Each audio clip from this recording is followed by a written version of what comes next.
नमस्कार दोस्तों, मेरा नाम है विजय कुमार गिरी और मैं आप लोगों का हार्दिक स्वागत करता हूं अपने यूट्यूब चैनल जिसका नाम है सुगा क्लासेस फॉर एग्रीकल्चर। दोस्तों, आज हम पढ़ने वाले हैं ऑब्जेक्टिव एग्रीकल्चर, जिसको डॉक्टर SR कांतवा जी ने लिखा है। उसमें से एग्रोनॉमी जो पार्ट है, एग्रोनॉमी उसमें कई सारे चैप्टर्स हैं, तो इसमें एग्रोनॉमी का जो चैप्टर है उसमें हम आज तीसरा लेक्चर पढ़ने वाले हैं। आज हम पढ़ेंगे इसमें तीसरा लेक्चर। इसमें क्या होगा कि आपको 20 क्वेश्चन दिए जाएंगे, उनके ऑप्शन दिए जाएंगे, कौन सा ऑप्शन सही है आपको ये बताना है। साथ में क्वेश्चन में अगर कुछ इंपॉर्टेंट चीज़ होगी जिसको थोड़ा डिस्कस करना होगा, जिसको समझाना होगा, उसके बारे में हम डिटेल में आपको बताते चलेंगे। तो देरी न करते हुए सीधा स्टार्ट करते हैं। अगर आपको वीडियो अच्छी लगे तो वीडियो को लाइक ज़रूर करें और चैनल पर अगर आप पहली बार आ रहे हैं तो चैनल को सब्सक्राइब जरूर करें। आपको यहाँ पर एक से बढ़कर एक कंटेंट एग्रीकल्चर का हम देने का प्रयास करते हैं। तो चलिए शुरू करते हैं। पहला क्वेश्चन देखो, सबसे पहला क्वेश्चन है गंधी bug insect attack on rice during. जो गंधी बग होता है, अभी मैंने कल भी दिखाया था गंधी बग इंसेक्ट ये दिखता कैसे है। जब मैंने जो दूसरा पार्ट है इसका, इस सीरीज का जो मैंने दूसरा लेक्चर पढ़ाया था, उसमें मैंने गंधी बग की फ़ोटो दिखाई थी, उसके बारे में पूरे करेक्टर बताए थे। अगर आप लोगों ने वो दूसरा पार्ट ना देखा हो तो पहले उसको देख लीजिए, तो आपको कन्फर्म हो जाएगा।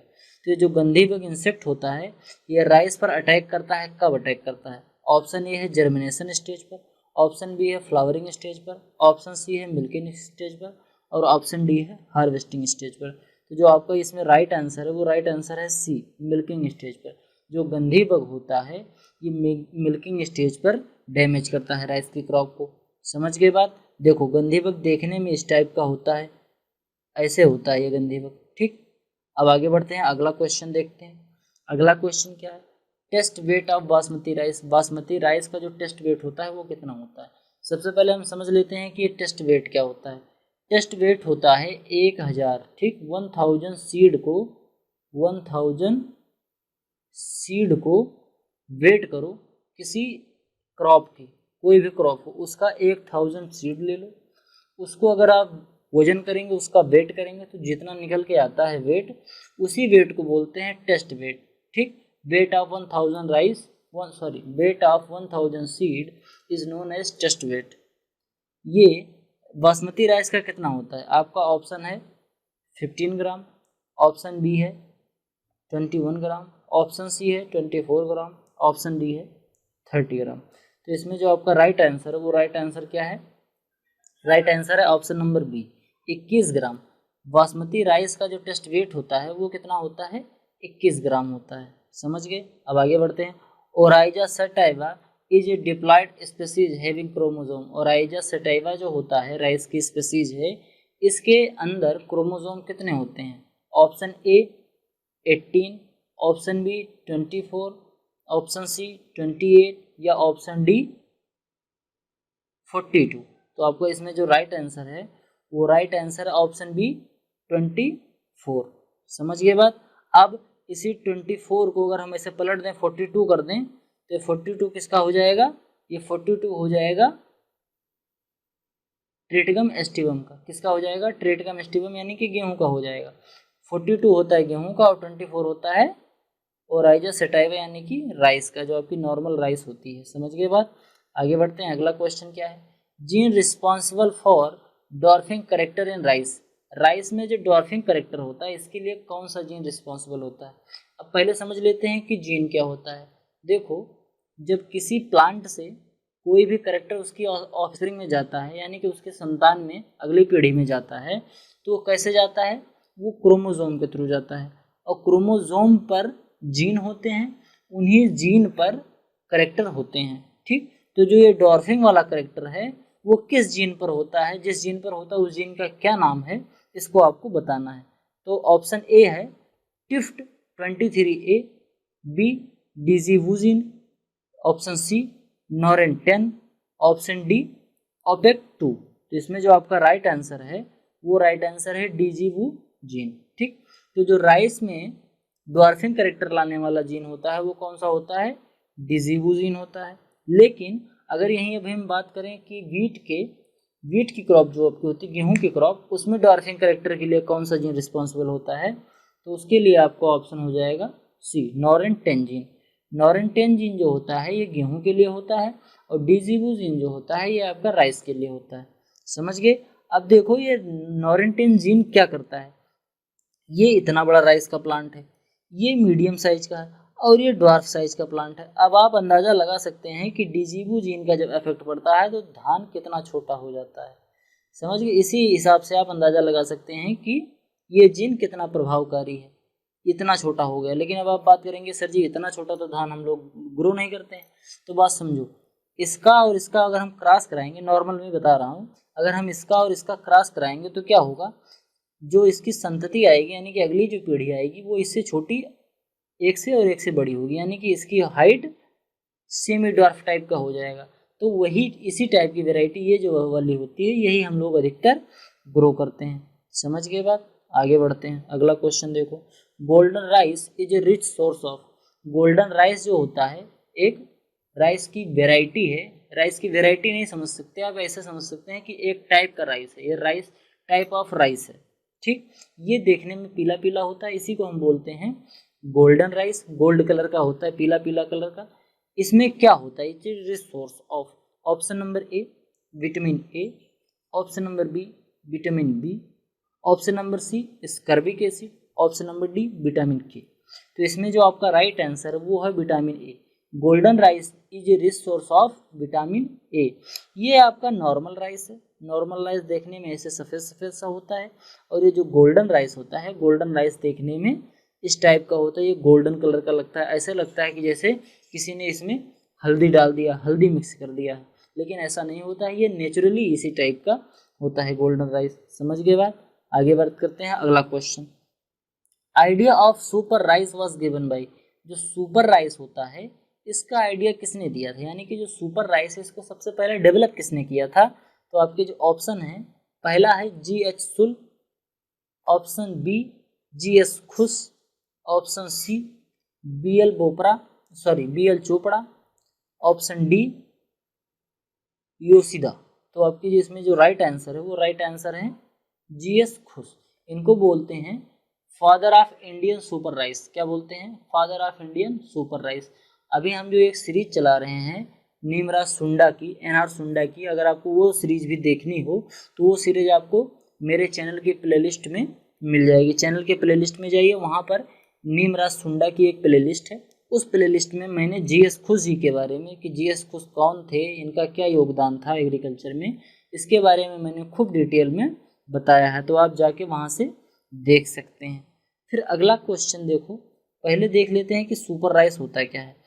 एक तो राइस होता है, एक होता है सुपर राइस। सुपर राइस का मतलब होता है कि ये नॉर्मल राइस से थोड़ा बड़ा होता है, यानी कि इसका जो लेंथ होती है, इसकी लंबाई जो होती है थोड़ा पतला होता है और लंबा लंबा चावल होता है, इसी को हम बोलते हैं सुपर राइस। समझ गए बात, आगे बढ़ते हैं।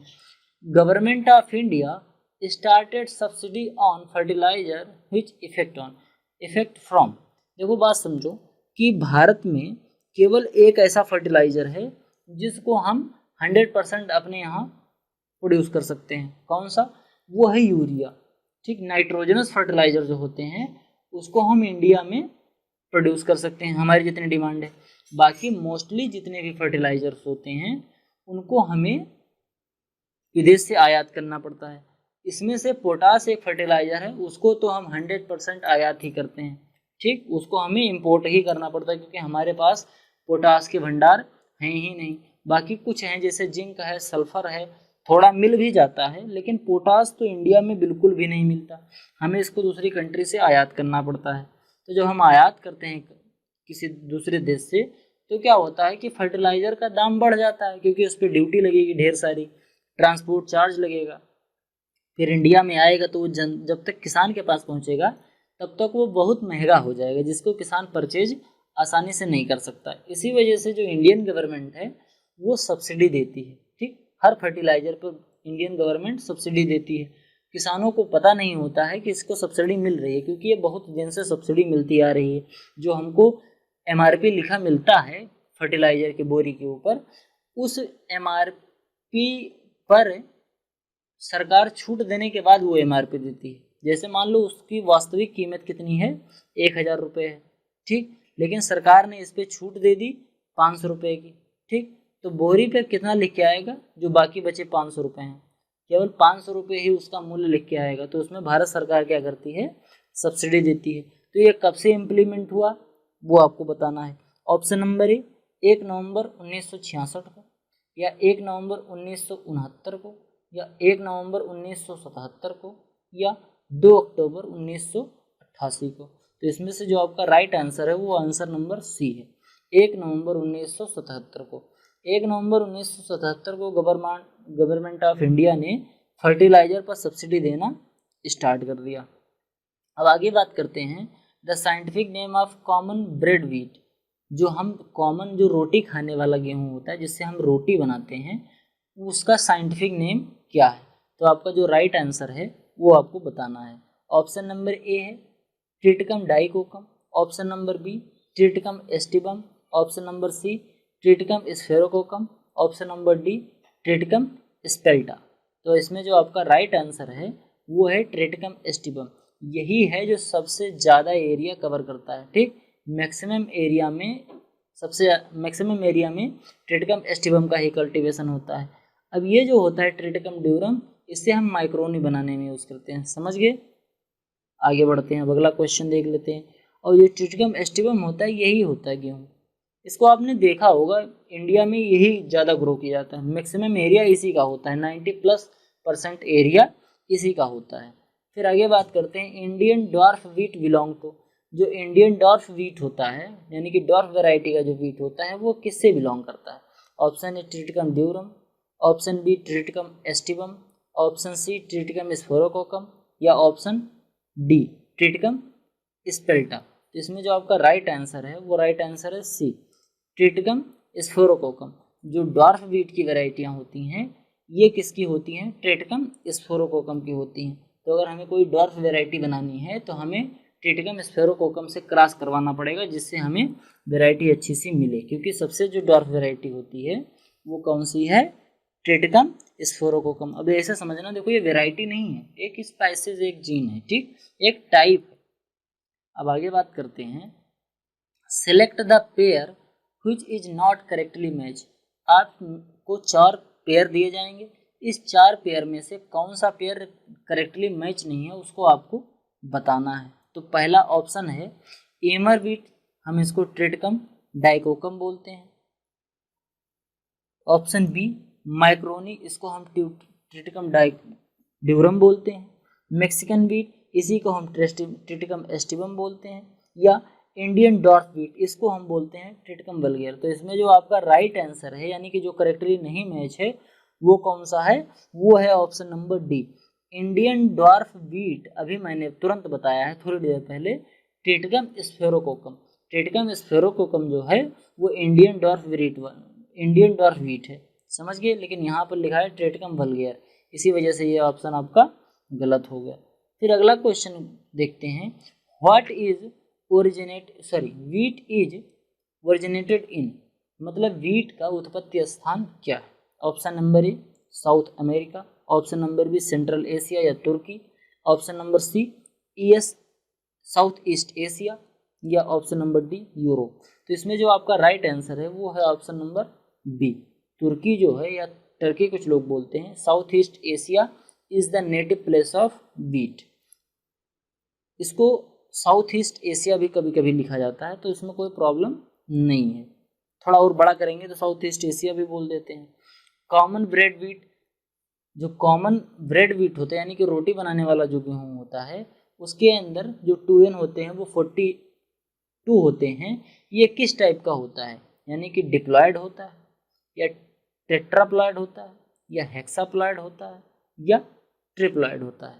तो आपका जो इसमें राइट आंसर है वो राइट आंसर है ऑप्शन सी हेक्साप्लॉयड होता है।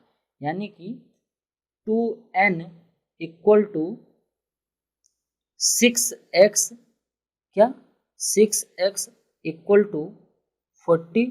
तो ये 6x जो है ये बता रहा है कि आपका ये हेक्साप्लॉयड है, समझ गए बात। आगे बढ़ते हैं, अगला क्वेश्चन देखते हैं। ड्वार्फ व्हीट, जिसको हम मैक्सिकन भी बोलते हैं, मैक्सिकन व्हीट, ये इंट्रोड्यूस हुआ था इंडिया में, कब हुआ था, किसके द्वारा हुआ था, मतलब किसने किया था।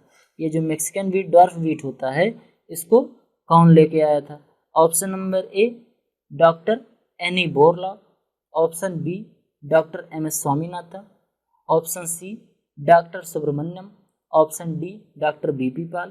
तो इसमें जो आपका राइट आंसर है वो है N E. Borlaug. Norman E Borlaug क्या थे, ये मैक्सिमम वीट को इंडिया में लेकर आए थे।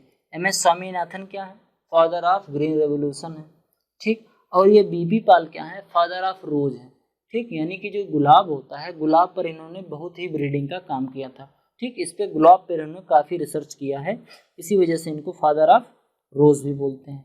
एम.एस. स्वामीनाथन को father of green revolution in India बोलते हैं, और नॉर्मल ई बोरलॉग को father of green revolution in world बोलते हैं। ये इंडिया में मैक्सिकन वीट को लाने का श्रेय किसे जाता है, नॉर्मली बोरलॉग को ही जाता है। अगला क्वेश्चन जो आपका है, maximum area under wheat is, मतलब वीट का सबसे ज़्यादा एरिया कहाँ है, मतलब गेहूं की खेती सबसे ज़्यादा कहाँ होती है क्षेत्रफल के हिसाब से अगर हम देखें, तो आपका ऑप्शन ए है इंडिया, ऑप्शन बी है अमेरिका या यूएसए, ऑप्शन सी है रसिया, ऑप्शन नंबर डी है चाइना। तो इसमें जो आपका राइट आंसर बनता है वो है इंडिया। सबसे ज़्यादा एरिया जो वीट के प्रोडक्शन, वीट का है, वीट के कल्टीवेशन का सबसे ज़्यादा एरिया है वो क्या है, इंडिया का है। अगला क्वेश्चन देखते हैं, which country rank second in wheat production, कौन सी कंट्री वीट के प्रोडक्शन में सेकंड रैंक पर है। जब मैं ये वीडियो रिकॉर्ड कर रहा हूँ इस समय कौन सी कंट्री वीट के प्रोडक्शन में सेकंड रैंक पर है, क्योंकि रैंक बदलती रहती है। तो मान लो अभी तो सेकंड पे है, बाद में कुछ बदल जाए, तो जब मैं ये वीडियो रिकॉर्ड कर रहा हूँ उस समय वीट की रैंक कितनी है, किसकी सेकंड रैंक है, किस देश की, उसको आपको बताना है। ऑप्शन ए है India, option B USA, option C Russia, option D China. तो इसमें जो आपका राइट आंसर है वो है इंडिया। वीट के प्रोडक्शन में सबसे आगे कौन है, इंडिया है। इंडिया जो है वो वीट के प्रोडक्शन में दूसरे नंबर पर है। पहले नंबर पर है चाइना, चाइना फर्स्ट पर है और इंडिया सेकंड पर है। समझ गए बात, आगे बढ़ते हैं, अगला क्वेश्चन देख लेते हैं। अगला क्वेश्चन है, the first wheat variety having short plant height, lodging resistant and high grain yield was, मतलब फर्स्ट वीट की वैरायटी कौन सी है जो शॉर्ट प्लांट हाइट है, यानी कि जो जिसकी हाइट कम है, जो गिरता नहीं है यानी कि लॉजिंग नहीं होती है, जो मेच्योरिटी के समय में जो ज़मीन पर लेट जाती है फसल वो नहीं होता है, और इनका ग्रेन यील्ड भी हाई है, यानी कि पर हेक्टेयर प्रोडक्शन भी ज़्यादा देते हैं। तो उसमें पहला है ऑप्शन डीजीबुजीन, ये तो होगा नहीं क्योंकि ये तो राइस से संबंधित है। नॉरेंटेन ये हो सकता है। ऑप्शन सी लेरमारोजो 64A, या ऑप्शन डी सोनोरा 64। तो इसमें जो आपका राइट आंसर है वो है नॉरेंटेन। नॉरेंटेन ये जो जीन होता है यही रिस्पॉन्सिबल होता है वीट के ड्वार्फिंग के लिए। समझ गए बात, अगला क्वेश्चन देख लेते हैं। Temperature requirement for proper grain filling of wheat is, मतलब कि प्रॉपरली जो गेहूं है, गेहूं का सीड प्रॉपरली डेवलप हो, ऐसा नहीं कि गेहूं बहुत सुस्का हो, मतलब पिचका सही से उसका वजन ना हो, ठीक से कायदे से मैच्योर हो, कायदे से ग्रेन फिलिंग हो, इसके लिए कितना टेम्परेचर वीट की क्रॉप रिक्वायर करती है। Option number A 20 to 25 degree centigrade, option number B 20 to 23 degree centigrade, option number C 23 to 25 degree centigrade, या option D 16 to 20 degree centigrade. तो इसमें जो आपका राइट आंसर है वो है option number C 23 to 25 degree centigrade is the best temperature for successful grain filling in wheat crops. अगला question देख लेते हैं। The inflorescence of wheat is known as, गेहूं का इन्फ्लोरेसेंस जो होता है उसको हम क्या बोलते हैं। आपका ऑप्शन ए है ईयर, ऑप्शन नंबर बी है रेसिम, ऑप्शन नंबर सी है पेनिकल, ऑप्शन नंबर डी है अम्बेल। तो इसमें जो आपका राइट आंसर है वो है ऑप्शन ए, ईयर टाइप का इन्फ्लोरेसेंस वीट में पाया जाता है। अब ये जितने प्रकार के दुनिया में इन्फ्लोरेसेंस होते हैं जिसको आप बॉटनी में पढ़े होंगे इंटर में, नहीं तो आपने बीएससी करते समय भी पढ़ा होगा, अगर आपने नहीं पढ़ा है तो आप पढ़ सकते हैं, बहुत अच्छी जगह से हम बता रहे हैं। हमने एक इंस्टेंट हार्टिकल्चर एसएन गुप्ता की सीरीज चल रही है यूट्यूब के प्लेलिस्ट में, जब जाएंगे आप मेरे चैनल के प्लेलिस्ट में, वहाँ पर इंस्टेंट हार्टिकल्चर की एक प्लेलिस्ट है, उस प्लेलिस्ट में स्टार्टिंग के जो 5-7 वीडियो हैं मैंगो कल्टीवेशन से पहले वाले, वो जितने हैं आप देख लेंगे तो उसी में से मैंने एक में इन्फ्लोरेसेंस के बारे में पूरा डिटेल में बताया है कि आप केवल क्रॉप को देख लेंगे, इन्फ्लोरेसेंस को देख लेंगे तो देख कर बता देंगे कि ये किस टाइप का इन्फ्लोरेसेंस है। इतना डिटेल में मैंने बता दिया, आपको कोई कन्फ्यूज़न नहीं होगी, ये मेरी गारंटी है। आप एक बार केवल आप देख लीजिए, रटने की झंझट से आप छुटकारा पा जाएंगे। अगला क्वेश्चन देखते हैं, the normal seed rate of wheat. Wheat की जो नॉर्मल सीड रेट होती है वो कितनी होती है? देखो जैसे जब डिबलर से हम सोइंग करते हैं तो उसके दूसरी सीड रेट होती है, अगर हम सीड ड्रिल से किए तो दूसरी हुई, ब्रॉडकास्टिंग किए तो दूसरी हुई। इसी तरीके से मेथड के ऊपर डिपेंड करता है कि वीट की सीड रेट कितनी है। लेकिन अगर नॉर्मली हम बात करें तो वीट की सीड रेट कितनी होती है वो इस प्रकार है। Option number A 50 kilogram per hectare, option number B 75 kilogram per hectare, या 100 किलोग्राम पर हेक्टेयर, या 125 किलोग्राम पर हेक्टेयर। तो इसमें जो आपका राइट आंसर है वो आंसर नंबर सी है। कितना?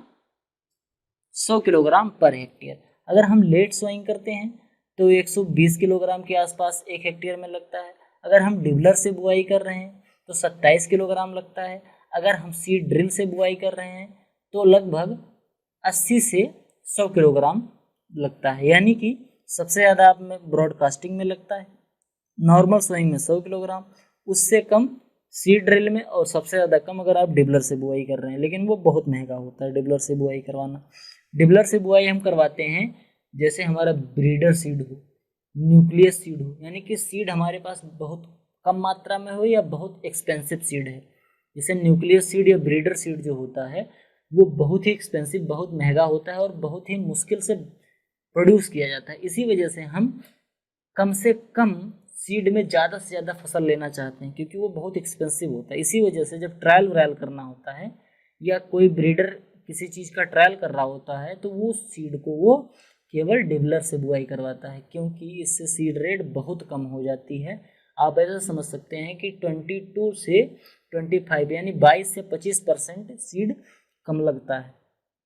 आप अगला क्वेश्चन देखते हैं, wheat crop yielding 50 quintal of grain per hectare remove NPK पर किलोग्राम पर हेक्टेयर रिस्पेक्टिवली। यानी कि 50 क्विंटल अगर आपको वीट की क्रॉप यील्ड करनी है तो आपको एनपीके कितना लगेगा एक हेक्टेयर में। यानी कि नॉर्मली ऐसे पूछ रहा है कि वीट की कल्टीवेशन में एनपीके एक हेक्टेयर में नॉर्मली कितना लगता है।